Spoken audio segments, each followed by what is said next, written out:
Hello, fellow collectors. Travis here with Shoebox Treasures. Today we're going to do a little bit of a Q&A session. One of my Facebook followers reached out and asked me where, when, and how I started collecting sports cards. They also asked if I've always been a vintage collector or when that started and why. So let's flash back 31 years to when I was 4 years old. My granddad and I were very, very, very close. He was my father figure. My dad died very young, and unfortunately, I was never able to build that relationship with my own father. So my grandfather was kind of the fill-in. He was one of a kind. And when I was 4 years old, we went to a department store called Ames here in Maine, and they had packs of football cards. I knew nothing about them. I was 4 years old, never watched a sports game. And my granddad bought a pack, just one pack, and as we opened it, we were flipping through. It wasn't the players, it wasn't the names, because I couldn't read. It was the symbols, the logos. And the first thing that caught my eyes was the Miami Dolphins logo. As you can see, for a 4-year-old kid, how can you not fall in love with this? And very quickly, I went from no interest to falling in love. That card was a 1990 score Troy Stratford card.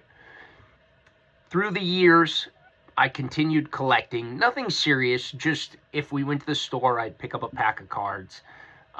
With my mom, with my granddad, my stepfather, we'd pick up a pack of cards, whether it was a basketball pack, football, baseball.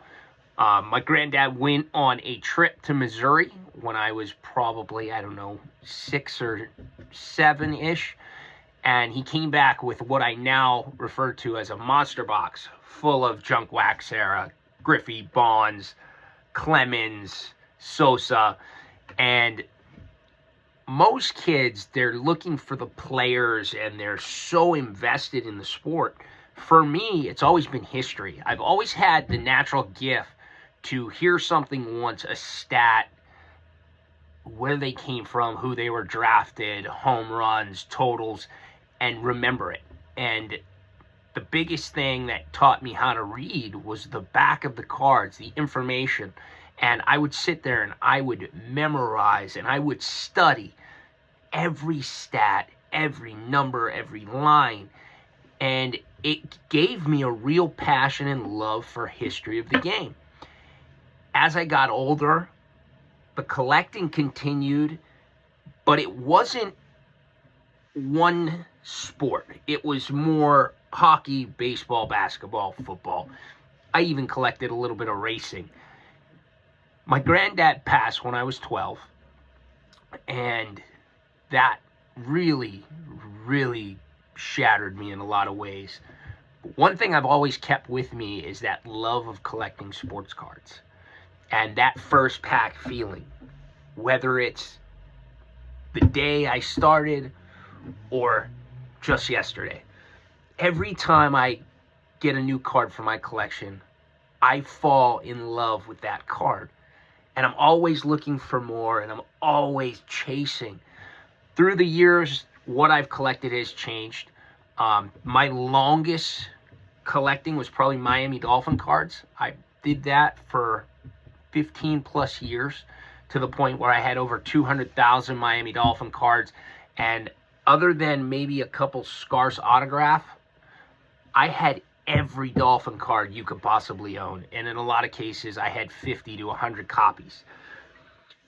Fast forward 2011, I find out I'm going to be a dad, and to a beautiful little girl. I decided at that point that for me, I love football, and I wanted to put together one of every Hall of Fame rookie card for football for my daughter. I thought that this would be a really cool collection that I could build, and a really different collection, different direction than what a lot of collectors do. And I didn't realize how much I was going to fall in love with the vintage football. The first card I got was actually a PSA 9 Larry Zonka from 1969. And at the time, it was the only PSA 9 in existence. That has since changed. And I started picking them off one by one. So the 70s, the 80s, the 90s, started dabbling in the 60s. Unfortunately, life happens. Her mother and I separated. And at the time, I ended up selling the whole collection because being a dad and being able to provide was the most important thing for me at that point in my life. Fast forward, COVID happens. 2020, 2021, card craze. I never stopped collecting, but it was what I could afford. It was 10-cent cards. You know, can I buy a monster box for 50 bucks and go through it? There's really no value there, but I was able to still collect.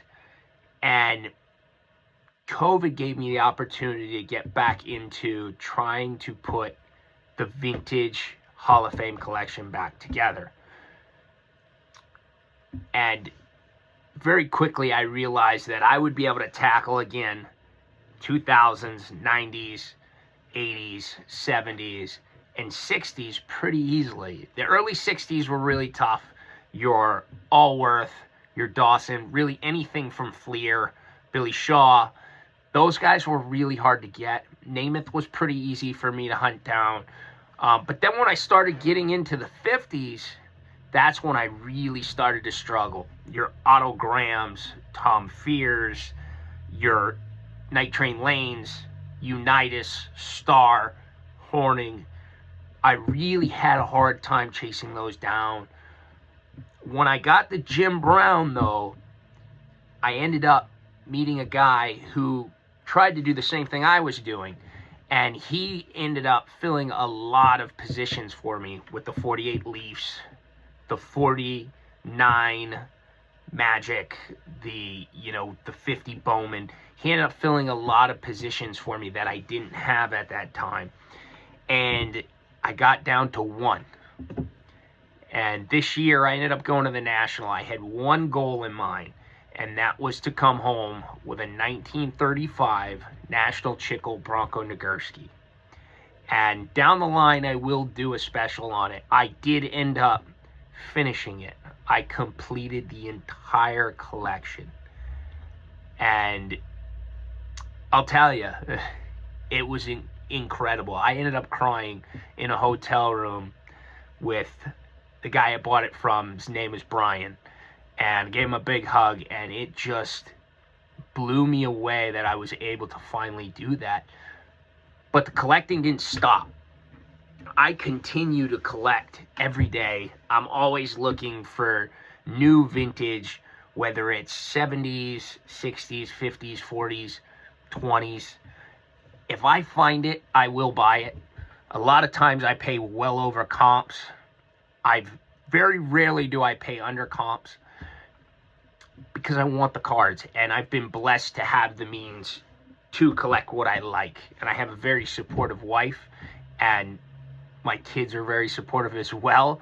So they're always ready to jump in the car, go for a long ride, whether we end up in Cleveland, Rhode Island, New York, Pennsylvania, wherever we have to go, even northern Maine. They're always willing to jump in and go. At the end of the day, it doesn't matter what you collect. It could be action figures, it could be coins, it could be stamps, you could collect snow globes. Life is way too short to ever stop collecting. These cards, to most, are just a piece of cardboard with a picture on them. This right here has gotten me through some of the toughest times of grief in my life, through a divorce, through hard days of work, through COVID, through moments where, and a lot of times, I wanted to give up. Sitting out here with these cards, reading the stats, and learning the history of the guys on the cardboard have given me a reason to smile, even on the darkest days. Shoebox Treasures was created not as a financial gain, but more of a love that I wanted to share, and I've always wanted to share with fellow collectors. And I love taking the knowledge that I've learned from some of the most incredible minds in the hobby and being able to share that with others and keep the love of the hobby going. Because I hope this hobby is long, long, long around well after I'm gone. Because the amount of joy and happiness that it's brought me and the relationships and family members I've gained, not because of blood, but because of the joy of collecting, cannot be put into a monetary value. It's priceless. And I hope that you guys continue to join me on my page on Facebook, here in YouTube, and we can go through some of my holy grails. And I would love to hear a little about your collection. Always feel free to reach out. I'm always willing to answer any questions you may have. Until next time, keep on collecting.